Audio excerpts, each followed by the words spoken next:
जय हिंद दोस्तों, स्वागत करते हैं आप सभी का आपके अपने यूट्यूब चैनल जैकपुर पे। तो आज के इस वीडियो में हम लोग क्लास 10th का इंग्लिश का मोस्ट इंपॉर्टेंट सवाल देखने वाले हैं।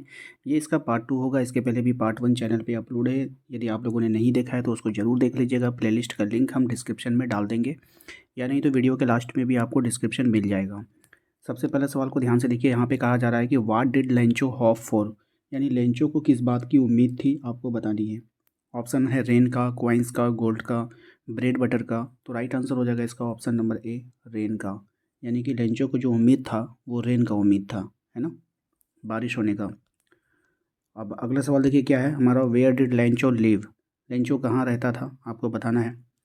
On the crest of a low hill, at the bottom of the low hill, in the cemented house, in the cornfield. तो राइट आंसर हो जाएगा इसका option number A, on the crest of a low hill, है ना। तो वो कहाँ रहता था, आपको पता है। तो वो रहता था एक निचली पहाड़ी की चोटी पर, है ना।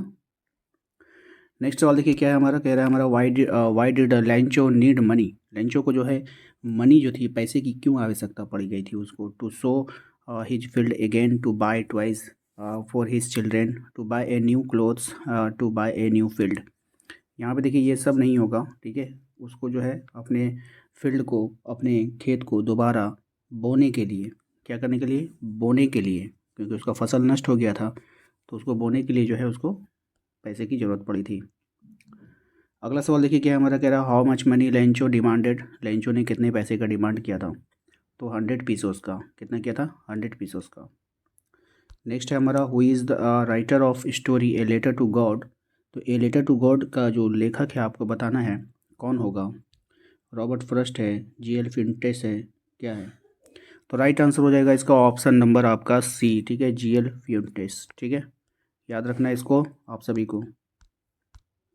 नेक्स्ट देखिए क्या है हमारा। कह रहा है कि what did Lencho think of the post office employees. तो लेंचो जो था वो पोस्ट ऑफिस वाले एम्प्लॉयज़ के बारे में क्या सोच रख रहा था, कि वो ईमानदार हैं, ठीक है, या फिर गैंग ऑफ रॉबर्स, वो डाकुओं के समूह में रॉबरी करने वाले हैं, या फिर बंच ऑफ क्रुक्स, यानी कि बदमाशों का झुंड, कि वो लोग क्या है, बदमाशों का झुंड है। इसको शक था कि उसने जो है हमारे पैसे वाले लिफाफे के साथ छेड़छाड़ किया है, क्योंकि उसने 100 पीसोस मांगा था लेकिन उसको उससे कम मिला। कह रहा कि how much money did Lencho receive from the post office employees, post office employees के द्वारा लेंचो को कितना मनी प्राप्त हुआ। तो 70 पीसोस, याद रखना है। नेक्स्ट है आपका who read the letter sent by Lencho. तो लेंचो के द्वारा जो लेटर लिखा गया था वो किसको लिखा गया था, तो पोस्ट मास्टर को लिखा गया था। Who read the letter sent by Lencho, ठीक है। सॉरी सॉरी, रीड है। रीड मतलब होता है पढ़ना बाबू। किसके द्वारा पढ़ा गया था, तो पोस्ट मास्टर, यानी कि जो वहाँ का पोस्ट मास्टर था उसके द्वारा पढ़ा गया था। The field of Lencho looked as it were covered salt sugar, ठीक है। किससे कवर्ड था ये आपको बताना है। तो लग रहा था कि नमक से कवर्ड हो गया है जब उस पर ओलावृष्टि हुआ ना, तो इससे कारण उसको लग रहा था कि पूरा फील्ड जो है नमक नमक भर गया है। अगला सवाल है where did Lencho except the dawn poor to come from, ठीक है। इसका मतलब होता है कि लेंचो को क्या उम्मीद था, लेंचो को कहाँ से मूसलाधार बारिश होने की उम्मीद थी, नॉर्थ से, साउथ से, नॉर्थ ईस्ट से, या फिर नॉर्थ वेस्ट से, ये आपको बतानी है। तो राइट आंसर हो जाएगा नॉर्थ ईस्ट, याद रखना है आप सभी को। नॉर्थ ईस्ट से उसको क्या थी, उम्मीद थी। अब ये वाला पैसेज आप ध्यान से देखिए। ये जो पैसेज आपको दिया गया ये फायर एंड आइस का कविता से दिया गया है। इस तरह से आपको 4 लाइन का पोयम का कोई हिस्सा दे देगा, उसके बाद फिर आपसे क्वेश्चन आंसर पूछा जाएगा। तो आप लोग सिर्फ समझ कर जाओ, ठीक है। यहाँ पर ये होगा कि मतलब कि हूबहू आने के चांसेस नहीं है। हो सकता है मैं ये 4 लाइन्स आपको दिया गया है, उसके बाद वहाँ पे दूसरा 4 लाइन्स आपको मिल जाए। तो आपको पहचान होना चाहिए कि कौन सा लाइन्स किस कविता से लिया गया है। तो यहाँ पे देखिए सबसे पहले आपको यहाँ पे दिया है some say the world will end in fire, some say in ice, from what live tasted of desire, I hold with those who favour fire. तो यहाँ पे देखिए कह रहा है कि name the poem from where this extract has been taken. आपको बताना है कि ये जो है उस कविता का नाम बताइए जहाँ से ये जहाँ से इसको लिया गया है। ये जो पंक्ति आपको दिया गया है ये कहाँ से लिया गया है। तो एबव द एक्सट्रैक्ट आपको इस तरह से फिर आंसर लिखना होगा वहाँ पे। Above the extract has been taken from the poem Fire and Ice. ठीक है, इस तरह से आपको वहाँ पे लिख के देना है आंसर। ठीक है, अगर जिसको लिखने नहीं आता है वो सिर्फ इतना ही लिख देगा, fire and ice. Who has retain the above lines, तो ये जो लाइन्स है ऊपर में, इसको किसने लिखा है? तो the above lines have been written by the poet named Robert Frost. तो भाई जिसको लिखने आता है वो लिख देना, और जिसको नहीं आता वो डायरेक्ट नाम लिख देना। ठीक है, उसके बाद यहाँ पे आपसे कहा जा रहा है कि what is the main theme of the poem Fire and Ice according to the poet. इसका जो है मेन मुख्य विषय क्या है? According to the poem poet Frost, the main theme of the poem Fire and Ice is that, कहाँ गया, is that the world end with excess of desire and hated. तो इसका कहने का मतलब है कि घृणा और अधिकता से दुनिया एक दिन क्या हो जाएगी? ख़त्म हो जाएगी, है ना?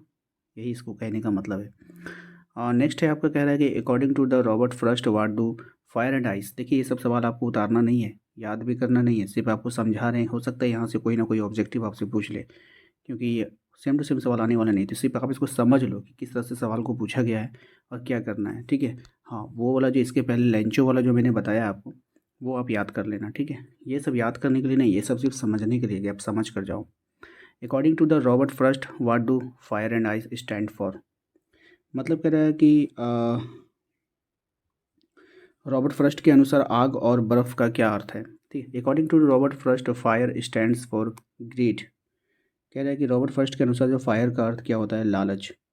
ठीक है, एवेयर, एवेराइज एंड आइस, ये सब लालच है। ठीक है, एंड आइस, आइस यानी बर्फ, stand for cruelty, rigidity and hated. तो इसका मतलब हो गया कि जो आग है ना, जो फायर है, उसका यहाँ पे जो पोएट है उसको लालच से लिया गया है। किससे लिया गया है? लालच से लिया गया। तो ये सब याद रखिएगा, ग्रीड हो गया, एवेराइज हो गया, तो ये सब वर्ड यहाँ याद रखिएगा। हो सकता है कि एग्ज़ाम में क्वेश्चन अंदर से पूछेगा तो ये सब सवाल बनेगा वहाँ पर। ठीक है ना? उसके बाद है आपका आइस स्टैंड्स फॉर, ये किसके लिए? रिगिडिटी के एंड हेटेड के लिए। तो ये क्या होता है भाई? तो ये होता है कठोरता और नफ़रत, है ना? कठोरता और नफ़रत के लिए किसको इस्तेमाल किया गया है? आइस को। बात समझ में नहीं? क्यों? क्योंकि आइस मतलब क्या होता है? बर्फ़। बर्फ़ का मतलब क्या होता है? पत्थर। जो अब जो कोई भी अगर ये समझ लीजिए कि जो कठोर हो जाता है, नहीं बोलता तुम दिल से बहुत कठोर हो गए हो, तो इसका मतलब रिगिडिटी हो गए हो। ठीक है?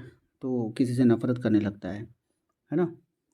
तो इसीलिए इसको इस्तेमाल किया गया, याद रखिएगा आप लोग इसको। ठीक है, नेक्स्ट है आपका which word from the given stanza means the same as wish. ठीक है, मतलब इसका दिए गए श्लोक में से किस शब्द का अर्थ इच्छा के समान है। ठीक है, इच्छा।